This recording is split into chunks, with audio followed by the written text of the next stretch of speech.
All right, everyone. Well, welcome back to Will Work for Podcast. As always, I'm Daniel Thornton, and with me is Brendan Boland. you knew your name this time. Excellent.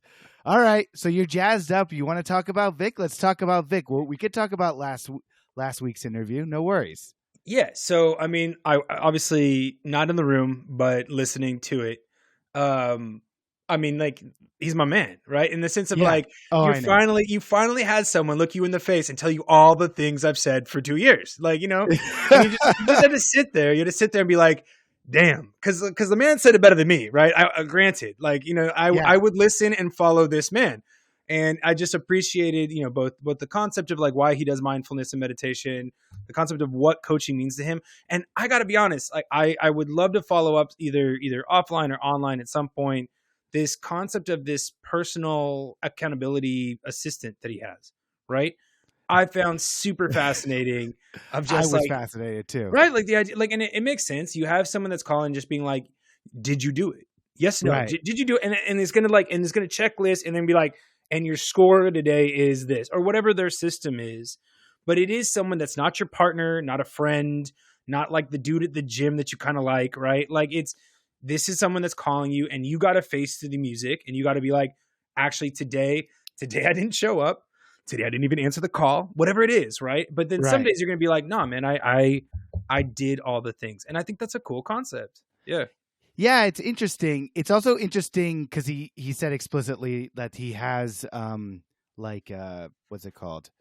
There are consequences for not doing the things. Like he will give him like some other thing to do or some like, I don't remember what the consequences were, but they have consequences when he doesn't call in or he doesn't do something. So yes, and a third party accountability is an interesting dynamic or whatever. And so it's interesting that he uses that service. And I know you weren't on the call, but like it was everything you want. It was all about mindset and like all of how you were able to understand all of that and, focus that through leadership and a lot of interesting topics we went through about imposter syndrome and just like not being able to understand.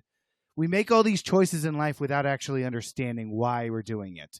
And yeah. Well, and on that, like stay with the accountability piece just real quick. And I'm curious, like what practices do you have either in work or your own life around accountability? Because I just think that that's such an interesting part of this behavior change challenge, right? Like, because I think there are some people, my wife included, who literally can do the thing of, I saw this, I see the value of it, I understand, and then she just does it, right? She can make the thing, and like if she sets a schedule, she's gonna wake up and every day she's gonna do that schedule. Like coffee will be at 10, right? You know what I mean? Like it doesn't matter. And I am not one of those people. Like my life as in remote work, one of the biggest challenges is I have zero external structure, right? Like whereas before my day, like I got up and I was at work at time and I was always on time. And then I had a break scheduled here and like and I could segment my life according to that schedule as it was. That doesn't exist anymore, right? We recognize that that's gone for those of us that have that opportunity. So accountability becomes such a bigger issue when it's not just, did you submit this on time? But it's these other things that I want, So what does that mean to you? Yeah, I don't know. I mean, I definitely do things more slowly because like I will have a list personally. I mean, professionally, I do things. I list everything out. And then, your superior, my boss has a good way of like keeping me accountable. We have like 3 times a week we check in and, we talk about like, have we accomplished the goals? Do I need more time? What's all that's supposed to mean? And I can do that professionally. I feel it's a lot easier professionally to like carve out the day to understand, to like understand what I need to do. Like personally, it's a whole different story because it takes me weeks to accomplish things. I'll say I want to do something and then I say like, all right, well, I'm busy this week. I don't feel like it. I don't know. Like I'm tired. This doesn't really make sense. Maybe we're busy with the podcast. It's weird because I actually think we're pretty personally accountable for the podcast. Like we're very motivated that way. So comes out every Wednesday, y'all. Comes out every Wednesday. Subscribe. Yeah. So like that is one of the things that I do keep to a regular schedule, but I wanted to invest in stocks, and it took me probably 2 months from that thought actually happening to me actually doing it. Is that a bad thing? I don't know. It's hard to say. It kind of goes to, for me, I just feel as though as long as I'm keeping it at the forefront of my mind and at least moving in that direction, then it's okay. It's really when you stand like perfectly still when I get like too much. I don't know. What does that make sense? It does. I think one of the things that I notice is that time can travel, right? Time Right. without any kind of metric or the system, time travels, and all of a sudden you realize that time has passed. So it's hard to to recognize, and it's not until you go back and somehow see some sort of documentation or proof of whenever that idea started that you realize how much time has kind of like expired without you accomplishing those things. So I Yeah. don't know. Like, I guess for myself, maybe what I should experiment with after this interview and in this conversation, like I use Asana for my work and I have all my projects and all listed, and I'd be curious to try for like 2 to 3 months. If I did that with my personal life, what would it look like? In the same way that it's getting tracked in attention. Yeah. Yeah, I definitely think there is more regimented ways that you can address things in your personal life to make them feel more urgent and keep you on track. And that's something that we should also all should try sometimes. And just remember, everybody out there, that we're going to go into our rejection letter of the week, and this is also keeping you personally accountable because this is a record of what you're doing. And we'll get into the rejection resume here in a little while, So but next week, yeah. that's next week. But rate, and subscribe. Follow us on all the things. You can tell us about how you keep yourself personally accountable at willworkforpodcast@gmail.com. That's willwork, the number 4, podcast@gmail.com. Like and subscribe, and we're going to go into our segment of rejection letter of the week, and this comes from Reddit. This comes from I.Imagor. I don't even know what this is. Oh, it's Timely Shepherd 44. Our firm runs on talent and ideas, and we value the time and energy put into being a candidate for this critical role. We had over 250 people apply, 25 were interviewed, and 2 were offered a 24-hour case study. We have extended an offer to a candidate from Boston who speaks English, Mandarin, French, and Arabic, has all of these things, all qualifications, and a background in equity research and managing a $1 billion endowment. And she lived all over the world. The reason we also being selected for a role is because we are looking to grow the proprietary quantitative side of our business. While we spoke with many candidates who are on the cutting edge of consumer innovation, speaking confidently and clearly about consumer investing, and could represent us well on our industry panel. We will be hiring again next year, looking for a different and complementary set of skills then as well, and looking to start conversations in November. In the meantime, we welcome you to apply to our internship program. Ooh. And yeah, I thought this was interesting because they said it was a derogatory email, but I thought that they tried so hard to like make this to answer the questions that we were always asking. Is like, why did I not get this job? Like, there was a more qualified person. They had all these qualifications. This is why we wanted them. We'll be hiring again soon. The difference is it wasn't about the applicant. And I think what could be the reason that someone might not appreciate this is it did do that. It told them exactly why they picked the person they picked. It didn't tell the person kind of like, I don't think they'd want this, but why they weren't selected. It wasn't about them as an individual. It was about the company and the company's choices. And then I think the probably the insulting is the invitation to become an intern. And that is hard, right? When you're trying that's saying that a doorway for you and your potentially experience base is to come work with us in this other way. I still see it as an opportunity that's being offered to those that are interested, but for some that might feel harsh. And I could see that too, because they hired somebody with like super big qualifications. So obviously this person who's applying is not some like a 20-year-old trying to get into this company. So I guess that makes sense. Well, we all go. Rejection is redirection, as our friend Ediana always says. So we'll redirect into our interview and on with the show.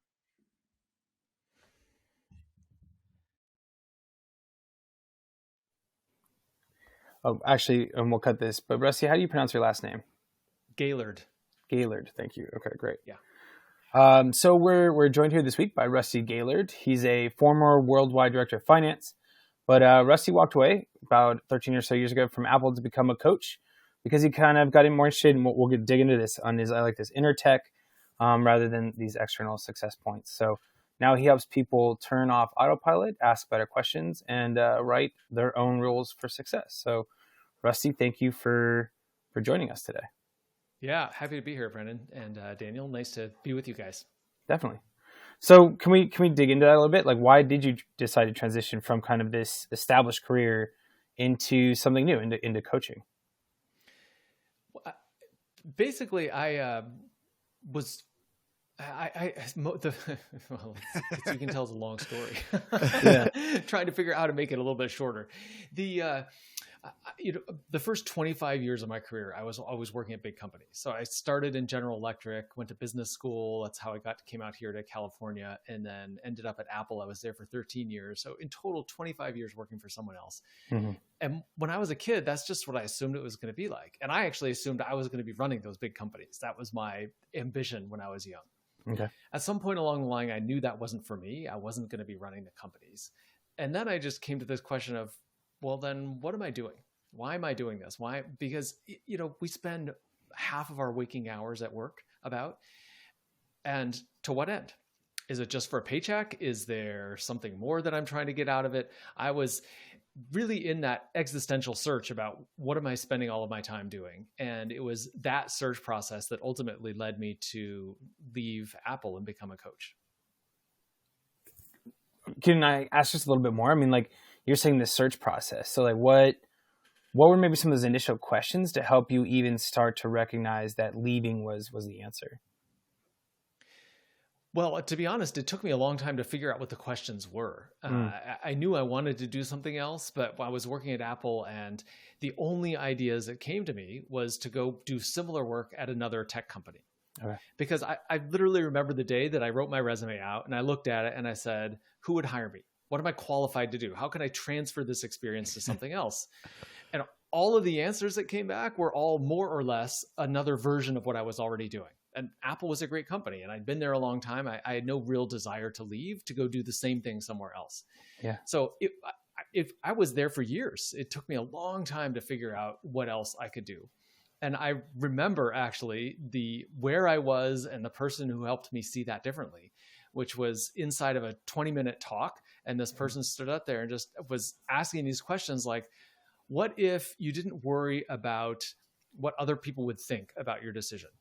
And what if you didn't worry about whether or not you're honoring what you've done in the past, right? Like in my case, I invested all this time and energy getting an MBA at Stanford. I was like, what if you didn't worry about, are you doing that justice? Or what if you didn't worry about, does your past translate or qualify you to do something that you really want to do? So if you set aside all of those reasons, and there's more, but if you set aside all those reasons and just ask yourself, what would you love to be doing? How would you like to be spending your time? It was that series of questions, both the question of what would I love to do, but most importantly, the setting down or the elimination of all of the constraints, because that's what had really kept me stuck. Yeah. So I know in some of your work you talk about, and I think this connects, that you say too many people or successful people don't aim high enough because they don't want to risk they already have. And it kind of sounds like somewhat similar, these entrapments that we kind of set because of like what we've built before. So how do you help people like break out of that? Like what are the ways that you work with others to start understanding what their ambition really is? Yeah, well, the first piece has to start with looking at your life today. And so I'm going to use just a simple acronym that I've developed, and actually write about this in my book. But the acronym is CODE, CODE. And it starts with the C, which is to confront. And not confront in an aggressive way, but to confront the reality of your satisfaction with your life. How satisfied are you in your career, in your relationships, in your health, and how much free time you have? to look and give yourself an honest assessment at that, because most of us don't want to look. Most of us kind of look the other way and try to avoid the uncomfortable things, but you've got to confront them and look at what's not working, what's uncomfortable for you. The O stands for optimize. So this is when you get to all of those questions about what if, right? Like, you know, and this is optimizing not that situation yet, but is optimizing your beliefs about the situation. What if you weren't really stuck in that place? What if you had more influence than you thought you had? What if you didn't have to worry about money? What would you do differently? Right? Just start asking these what if questions to optimize your thinking, to optimize the constraints, or really get rid of the constraints so that you can think differently. That leads you into D, which is design. And that's when you start thinking about, okay, without all those constraints, what would I design for myself? How would I be spending my time? And then ultimately the E is for execution, which is you don't necessarily have to jump all the way to the big step. Like in my case, it wasn't the day after I had this idea that I went in and quit my job, but you have to take a step. You've got to take action. So for me, that was, okay, do I want to be a coach? Do I want to be a therapist? Start investigating those things and then take it step by step. What happens if you don't know the answer to any of those questions? Like, what if you know that there's that thing there that you don't like, but you have no idea how to address it? Well, yeah. So two things. One is I believe that people actually do know the answer. And the not knowing the answer is stuck in all the constraints and the reasons and the fears and all of that kind of stuff. So number one, take a deep breath, go for a walk, you know, do something to kind of clear your mind and get away from that environment that's holding you in. And number two is stop focusing on trying to overcome the current environment. Just imagine that, just if, you know, for the sake of argument, imagine I give you a magic wand and you could wave that magic wand and you could get whatever result you wanted to get. Now, I'm betting most people wouldn't say, I want a 10% raise, or I want my boss to let me get off work at 5:30 every day. Like, that's probably not what you wish for with your magic wand, like incremental kind of changes. If you get a magic wand, you're going to go big, right? You're going to go for what would make my life amazing beyond belief, like an unreasonable degree of success. So I encourage people to think at that level, to think, you know, what are the things that you really enjoy doing? What if you could get paid to do that? What if nobody judged you? What if they actually supported you in doing that?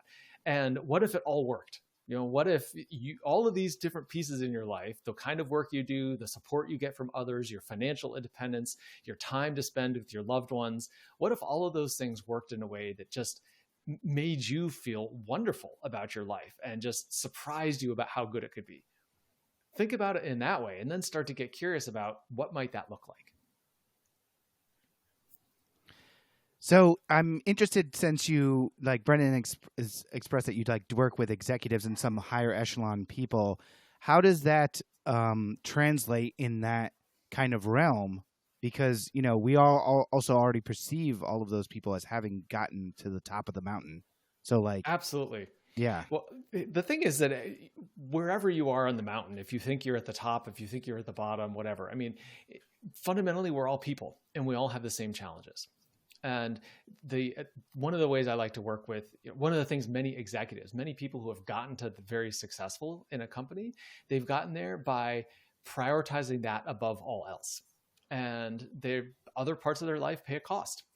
And there's the health and relationships and free time. They may have lost all their hobbies or lost their relationships. So it's there's always something when you stop and look at your life. When you did that first step, the C in the code is confront, is to look at your life and say what's not working. So there's always something. I'll give you a simple example. One of my clients, we'll call him John, was one of these people, very successful at a tech company, had a big responsibility, and he worked all the time.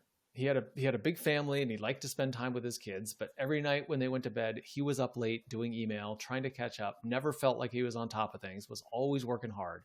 So from the outside, it looks great. He's got a big family, he's engaged with his family, he's got a good job, but inside he felt like what he was doing was never enough. He was never catching up. He was always working hard.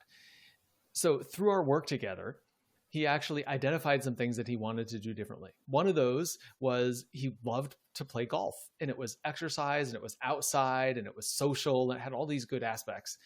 And so we started to explore what's standing in his way. And in the end, what he figured out is really the only thing standing in his way was his willingness to put it on his schedule and go do it. And so we're like, well, try it once and see what happens. So he put it on his schedule and he went and played golf. And he's like, it was fine. Nothing happened. There were no negative ramifications from this. So through this kind of process, he got to the point where he started playing golf every week. So the result is he's working less because he's out on the golf course. But because he's working less and because he's happier and more energized, he's more productive when he's at work because he's regenerating himself and he's energized and he's thinking more clearly. He makes better decisions. He deals with conflict more effectively. So he goes back into work. He's more effective at work, even though he's working fewer hours. And 6 months later, he got promoted. He got more responsibility because he's being more effective at work. So that's just an example of what it can look like for someone who apparently has it all, but we all have our challenges, to go through that process and transform. Go ahead, Brendan. Go ahead. Yeah, well, I think that's an interesting point because I recognize, especially right now, right, in this kind of turbulent work environment that many have experienced, right? There's a lot of questions. Like, what am I doing? How am I doing it? How am I allocating time? And some people have found some really creative solutions. And I think others feel still kind of trapped because you're still in a 9 to 5, even in this like remote environment that you may be experiencing, or maybe you're hybrid.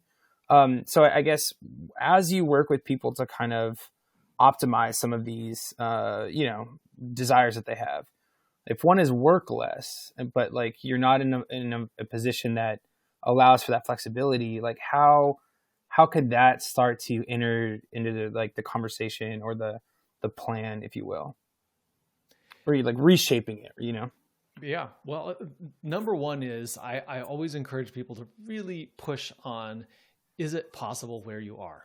Because a lot of, like this guy that I was talking to, John, I just mentioned him a moment ago. He would never have said, I have time to play golf. He's like, I mean, he hadn't been to the doctor in like 5 years because I don't have time to go to the doctor. Right. So that was his mindset up until we started this conversation. So number one is really get clear with yourself. Is this truly a constraint that's outside of you, or is it a constraint that you're imposing on yourself? So it takes some honesty to really look at that. So that's the first piece. Okay. Go ahead. Well, no, I mean, like, I like this. I like this because not just to mindset obviously is a big part of a lot of these changes because you have to believe that change is possible. But like, I guess that's how do people start to test these things?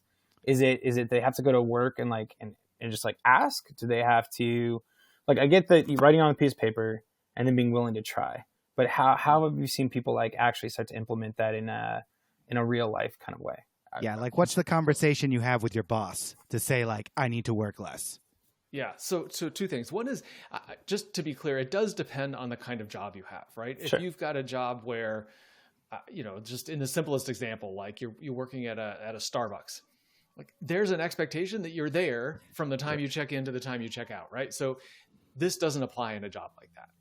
But for people who are working remotely or are knowledge workers, that kind of work, I really believe most people in that situation have way more control over their schedule than they think they do. Right.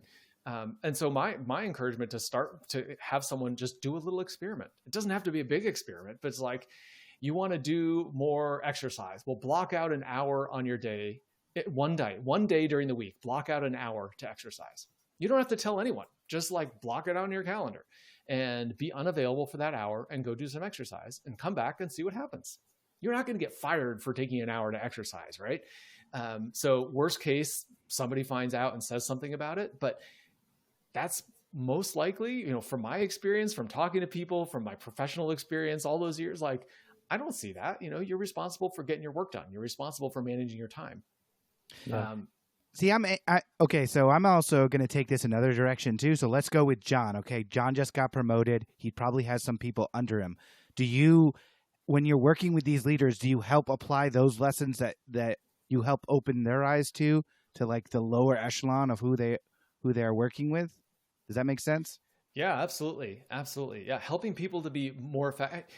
Pretty much every leader I talk to, one of the reasons they like being a leader is because they like supporting other people. They like the coaching and the mentoring part. And so that's absolutely an important part of working with the rest of the team is showing it to them. But I will say that, one of the lessons they always say as a parent, and I'm a parent to a 15-year-old, is like, your kids pay way more attention to what you do than to what you say. And so, to someone like John as a leader, to model that kind of behavior. I was talking to someone else, and in fact, I'm not remembering his name at the moment, but he was saying that when he left work at the end of the day, he would leave his laptop on his desk. And like, how's that for a signal? Sure. It's like, it's not about what I say, but you can see I'm gone for the day and there's my computer on my desk. Well, what's that telling the people around you? And a part of this process of like self-discovery and like mindset as well, let's say that you come to the conclusion that you aren't in a place that can give that can give you that flexibility. So what's the next step after that? Well, certainly the next step is, and first of all, I want to acknowledge that certainly could be the case. So if that is the case, then you have to get clear with yourself about, is this important to you? And is it something that you value in your life? I think that just asking that question and saying, am I willing to tolerate a little discomfort to go for what I want? That's a really important question. And so in that situation that you just said, Daniel, if you're in an environment that doesn't allow you the time flexibility you want, and that's important to you, are you willing to do something about it? I mean, you can, of course you can. I guess the biggest thing is, it's the fear that if you try to do something about it, things may backfire, that there will be negative consequences. If I do tell my boss, hey, I kind of need a little time to do this, because they'll be like, why do you need time? Like, what is this? Like, this is a work day. It is what it is. So I understand what you're saying. The fear is probably a really big thing in the forefront of people's mind. And how do you get over that then? Yeah, fear is a big factor. One of the things that is important to know is that you are always going to experience some degree of fear when you're going for what you want, if it's different from what you've got now. Right? I mean, I'll just give you this very simple example, which is I'm in the process of learning Spanish. And my wife is from Colombia, and we have a bunch of friends who are Spanish speakers. And last week we're at at a party with a bunch of Spanish speakers. I'm the only English speaker. And so they're like, oh, let's speak Spanish. Rusty gets a chance to try. Well, how do I feel? I feel wildly uncomfortable. I'm not good at this. I'm going to say it all wrong. It's like, there's all these words that I don't know. So, that's a silly example, but it's an example of fear. What am I really afraid of? I'm afraid that people are going to judge me. They're going to make fun of me. I'm going to look stupid, right? All of these simple fears, but it's because it's something new. It's something that I'm learning and I'm not good at. So anytime you're doing something new, there's going to be some degree of discomfort. And so if you start to recognize that fear is not a sign of doing something wrong, fear is actually a sign that you're moving forward towards something you want, that it's new territory, but it's a sign of progress. So you start to recognize that, it's like, it doesn't make it any more comfortable. You've still got the fear, you've still got the discomfort, but at least you're moving in the right direction. And if you can find the willingness to keep stepping forward, that's how you make progress. And this kind of goes into another thing that I wanted to ask about, because me and my partner, she is always talking about, sometimes her mental state degrades based on like the amount of work and stuff like that, and she gets stressed, right? So I always tell her to tell her boss that, like, tell your boss that like you're stressed, that things are bad, like that you're in a bad place like this. But she doesn't feel comfortable doing that. So that is my bigger question, is like, we talk a lot about mindset, and I'm sorry, Rusty, we've been really going at you on this, but like, we hear a lot about this. We hear about like changing mindset, getting better. You're supposed to like move forward, but it's like having these tough conversations in the real world is like a lot harder than like, how do you go if you're with your boss, but that is a crucial step, it seems, to your plan. It's like, I'm in a bad mental state. I need to tell somebody about this so I can do something about it. So like, how do you have that conversation based on the level you're at? Yeah. So number one is, yes, talking about it. I'm a huge supporter of talking about it, but talk about it with someone first who's going to support you in that. So it may not be your boss, right? Right. Your boss may not be the first person. Your parents may not be the best person to go to. So for me, when I was becoming a coach, I didn't tell my dad that I was doing that, because my dad's view of a good career is to find a company and stay there. He worked at the same company for 35 years. So I knew if I went and told my dad I'm thinking about leaving, I would get all sorts of pushback. So be thoughtful about when you've got something that's important to you and you want to share it, be thoughtful about who you share it with. So that's number one. Number two is, I want to circle back to this, because we're kind of poking at this point about how much do you tell your boss about these things? And I am definitely a person who believes in integrity. So I don't want, I wouldn't advise anybody to lie or to, deliberately hide something. And you need to pay attention and really assess what's expected in your relationship with your boss and how much transparency. Like, how much do they know what your schedule is? If you had to go to the doctor in the middle of the day, now that we're all mostly working from home, if you had to go to the doctor in the middle of the day, or if you met somebody for lunch, or, you had all of these little things, you needed to take 15 minutes to have a phone call with, someone at your kid's school. How much of that, how transparent about all of those things are you with your boss? And so use all of that as information to guide you in how much you need to be sharing with your boss. If you take an hour a week out of your work schedule to do something that's important to you, but you're still getting your work done, it's not clear to me that that's something you need to even tell your boss. You need to have a conversation with them about. Now, of course, that depends on your relationship, as I was trying to explain. But, I think there's taking ownership of some of that and being clear about what does and does not need to be discussed. Yeah, I remember having a conversation with a colleague who felt like really guilty that she had gone out and done like a walk with her dog, right? Because it was a disruption for what was normal, but she was trying to figure out like, well, how do I build this into my schedule? And I think that's a good point. Like, no one had noticed that she'd taken the time. It was something that was really important to her. And even by doing it for the first time, made it feel like, oh, this is something I can do routinely that I didn't think I could before, but she had to try. And I think that's kind of what you're saying, is you got to like try to see what's possible as you build into this new reality. Yeah. And I'll give you another example. When I worked at Apple, at some point I changed jobs so that I could have flexibility and be home with my son, who was young at the time. He's 15 now, but he was young at the time, because I wanted to be home for dinner.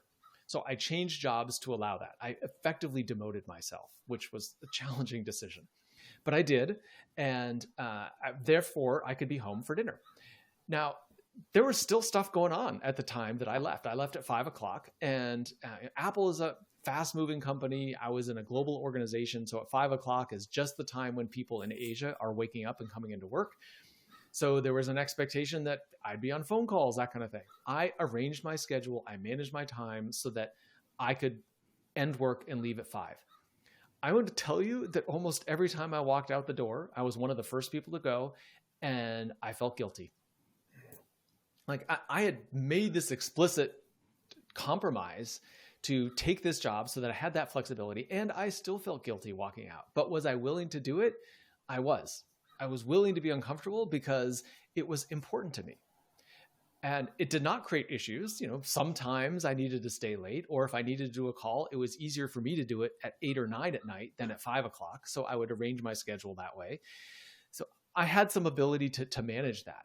But, I use that as another example of, just because you're doing something and you have the ability to do it, it doesn't mean it feels easy.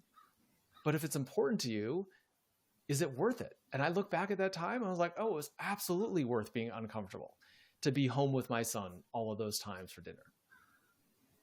Yeah, you mentioned this a little bit earlier, so I recognize we're kind of revisiting something, but it seems like the first step is definitely like creating these anchors, these things that are like that important, that's this like helps you guide some of these choices. But what are the next steps, or how do you see people constructing the ways to break down these patterns that maybe they're kind of being held or keeping them back? Yeah. So one of the things I think is it's kind of cyclical. Let me just say that. Okay. So the first step is, to create this anchor about what's important to you, then be willing to experiment with it, right? You don't have to say, I'm going to leave at 5:00 every day for the rest of my career, just to go back to my example, but just say, hey, what if I tried it once and see what happens? And just do an experiment.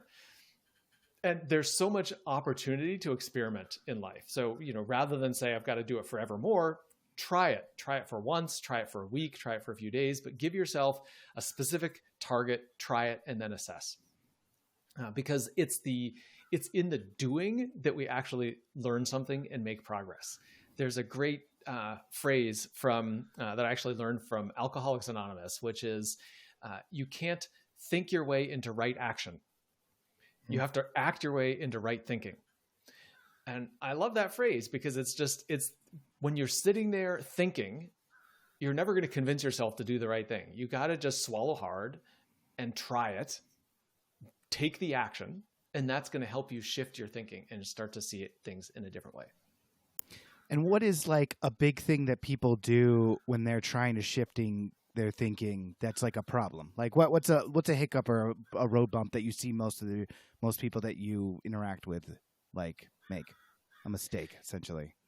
Yeah, I don't see people make mistakes in terms of the things they do. It's more mistakes in terms of things they don't do, which is back to this conversation around fear and discomfort and a willingness to move forward and experiment. It's really the gravitational force of your existing life is strong, right? And so you might get an idea to do something and you get inspired, but then, 10 minutes later, life happens and there's something going on at work or there's something going on with your family and you just get sucked back into the current of life. And then 2 weeks go by and you're like, oh, whatever happened to that idea that I had? So that is the biggest challenge for people more than anything. It's just life happens and that current of life is strong and you can't swim against it. But if you ever heard, if you get stuck in a river and you're getting swept downstream, what do? You don't try to swim upstream and fight it. You just aim for shore and you just keep going towards shore and you'll get there. And it's the same idea here, that the current of life is strong. You don't try to fight it, but you say, I'm going to take a step towards the direction that I want. And you just keep taking those little steps. There's this parable in a Mark that Dan and I know, and it's step by step, the egg learns to walk. And that's kind of like, that's how in that culture they talk about this process of like, just kind of trusting the process a little bit, being willing to move the amount that you can in any given time. And I feel like this challenge to all of our listeners is kind of expressing that a little bit. Yeah, for sure. And I just to say one other thing is, I know we're kind of poking on this thing around mindset. And if you had talked to me 10 years ago, I would have been like, yeah, this is a bunch of BS. Because my mindset was very much about, I've got to do what I've got to do. And I'm constrained and this is the environment I'm in. I've just got to power through and I've got to, figure it out. That mindset creates more of the same. Right? When you have that degree of thinking, it just tends to create this experience of figuring it out, keep trying, keep pushing, keep working hard.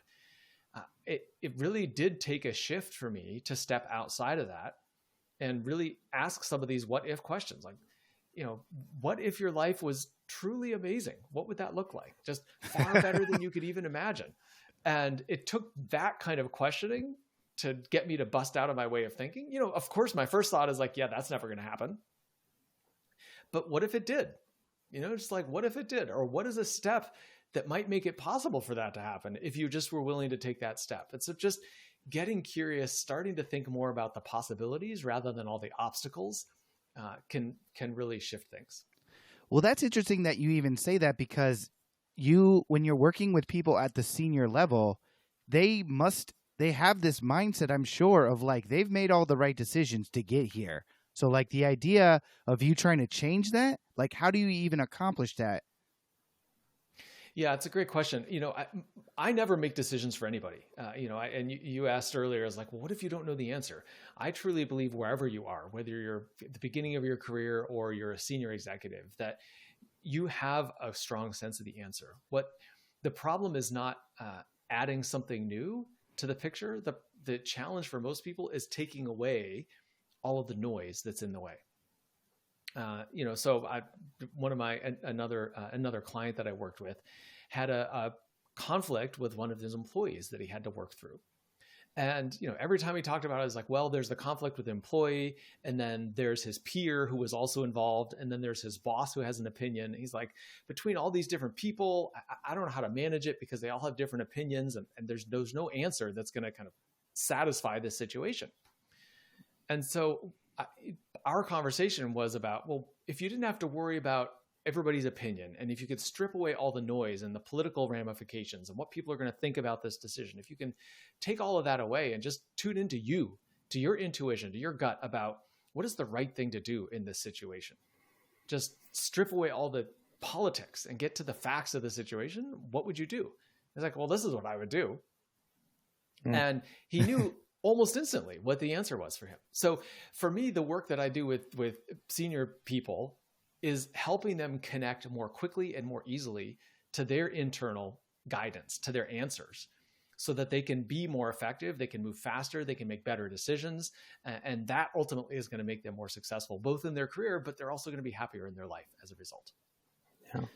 Gotta tell them to get 4-day work weeks too. That's something that needs to be put on. That's where my mindset is at. So, but I'm a fan. Yeah. So if our listeners want to either work with you directly, or I know you have a publication coming out that's going to help others guide in this process, where can they find you, Rusty? I did my book came out last summer, so it's called Breaking the Code, and you can search for it it's on Amazon, it's on Audible, it's an ebook and paperback. So search for Breaking the Code Rusty, because that'll pump it up to the top, because there's other books with the same name. The other good place to find me is on LinkedIn. That's the only social network I'm really active on, and I'm there all the time. So Rusty Gaillard, and you can find me on LinkedIn. And of course, my website, which is svdreambuilders.com, which stands for Silicon Valley Dream Builders, svdreambuilders.com. Awesome. Well, thank you very much. Thanks. Thanks, guys. Yes. What do you think? I thought Rusty did great. I was a little I thought I was a little hard on him. I know I went a little too much, but like we told him afterwards, like, we heard a lot about this, but I thought he did a really great job of succinctly putting, sometimes in the end, it's really, you just got to do it. Like, you can create all the excuses in the world you want to. You can try to build all these barriers, mental barriers, but the reality is that the only roadmap or step that you can take is actually doing whatever the thing you want to do. Yeah, and just to pull back the curtain a little bit, I think that you and I struggle with that prompt, right? Of the right. What is the world that you want, or what is the what's that dream? Like, what does it really look like? I think so often you and I, even in our conversations, we have dreams, but then we also insert those roadblocks or those barriers into the dream as if we have to navigate that. And I guess his point is, what if you don't, right? Like, what if that's not the expectation? So then how do you make choices that are more of this like direct through line to that ambition? Which, I get the bucking of saying like, well, what's reality? But I guess, again, that might be. Reality is still there. and it's what you make it, right? Right. Like, I think so. His point is like, find out what the reality is and then make choices. And some of them are going to be uncomfortable. And I agree. I think discomfort, fear and anxiety can also be confused with excitement, especially when things are new. So, right. Yeah, kudos to those that make those jumps, right? Yeah, absolutely. I mean, it does take bravery to do any sort of big change in your life, or even small ones like he was talking about, like making those small things and getting over whatever mental barrier you are. It's brave to go against those things because you've also built those things for a reason, because you believe in this certain like value system. And it might seem like a small change, but like that can make a huge difference in how you perceive reality, really. So yeah, it can continue to push what's possible. Yeah. Right. And so, yeah, kudos to everyone out there, like John, whoever you are, kudos to you for playing golf every day. Swing away, John, swing away. Swing away. And we hope that whatever you're doing out there to make yourself happy, that, it's giving you some brand of joy. We hope that this episode gave you some tips and tools to get your own brand of joy. And just remember, until the next time, we're going to be working for you. Ciao, y'all.